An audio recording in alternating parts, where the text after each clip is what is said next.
ज्यादातर मुस्लिम लड़कियों का यह कहना है कि इस्लाम धर्म में हिजाब पहनना धर्म के पालन की सच्ची भावना को दर्शाता है और भारतीय संविधान भी उन्हें इसकी पूरी इजाजत देता है। लेकिन अब सवाल है कि क्या ये बात सही है जो वो कह रही हैं? आपको जानकर हैरानी होगी कि इस्लाम के पवित्र धार्मिक ग्रंथ कुरान में हिजाब और बुरके जैसे शब्दों का कहीं कोई उल्लेख नहीं है।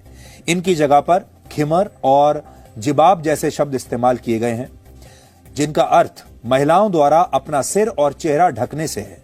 कुरान में इस बात का भी उल्लेख मिलता है कि पैगंबर मोहम्मद साहब की पत्नी खिमर और जिबाब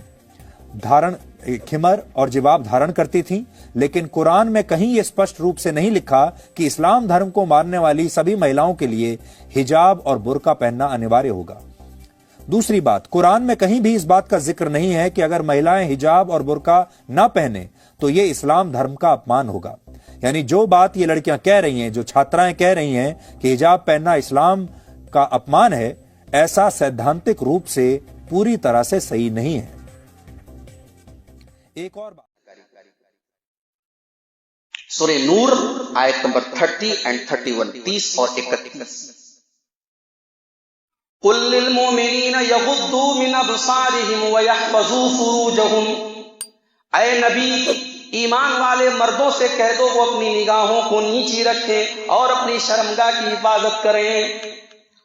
ज़ालिका अज़का लहुम, इसी में उनकी सफाई है, इसी में उनकी पाकी है। इन्नल्लाह खबीरुम बिमा यसनऊन, अल्लाह ताला तुम्हारे तमाम करतूतों से वाकिफ है। वकुल लिल मोमिनाति यग़ज़ुज़्न मिन अबसारिहिन्ना, और ऐ नबी तुम मोमिना औरतों से भी कह दो कि वो भी अपनी निगाहों को नीची रखें। औरत को पर्दे का हुक्म अल्लाह ताला ने आयत नंबर 31 में दिया, 31 में दिया। मर्द को निगाह झुकाने का हुक्म आयत नंबर 30 में दिया।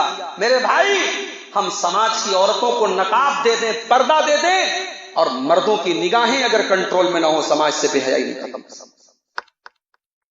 औरत का के पर्दे का हुक्म अल्लाह ने बाद में दिया, मर्द को अपनी निगाह को कंट्रोल में करने का हुक्म है। और औरतों से भी कहा जा रहा है कि अपनी निगाहों को और अपनी शर्मगाह की हिफाजत। वला युब्दीना ज़ीनतहुन्ना, और अपनी जीनत को जाहिर मत करो। औरत के बदन में जीनत क्या है? जाहिर है कि औरत सर से पैर तक जीनत। अल्लाह ताला ने कितना प्यारा लफ्ज इस्तेमाल किया कि औरत अपनी जीनत को जाहिर न करे। मुझे बता दो, औरत के बदन का कौन सा हिस्सा है जो जीनत नहीं? औरत सर से पैर तक जीनत है। गोया अल्लाह ताला कह रहा है कि ऐ औरतों, खुद को किसी के सामने जाहिर करो, इल्ला मा ज़हरा मिन्हा, सिवाय उसके जो खुद से जाहिर हो जाए। अब्दुल्लाह इब्न अब्बास कहते हैं कि खुद से जाहिर हो जाए का मतलब यह है कि चेहरा और हथेली जरूरत पड़ने पर औरत दिखा सकती है। डॉक्टर के यहां जा रही है, डॉक्टर के यहां अब जरूरत पड़ गई, चेहरा खोल सकती है, हथेली खोल सकती है।